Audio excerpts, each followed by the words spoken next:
Raninagar union পরিষদের chairman প্রার্থী Rabiul Awal টিপুর motorcycle শোভাযাত্রা।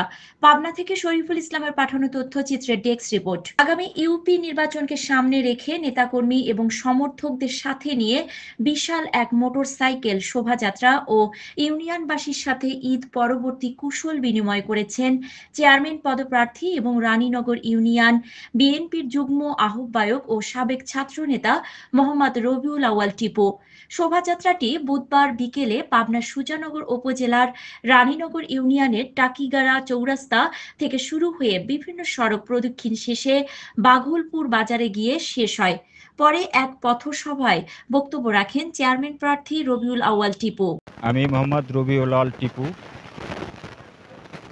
আমি বিগত 16 সালে বাংলাদেশ জাতীয়তাবাদী দল বিএনপির পক্ষ থেকে ধানের শীষ প্রতীক নিয়ে 2016 সালে নির্বাচন করছি।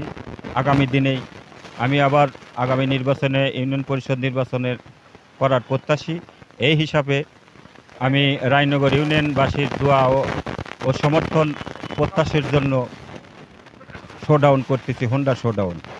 আমার চাচা জনাব টিপু সাহেব আগামী দিনে ধানের শেষ প্রতীক নিয়ে নির্বাচন করবেন।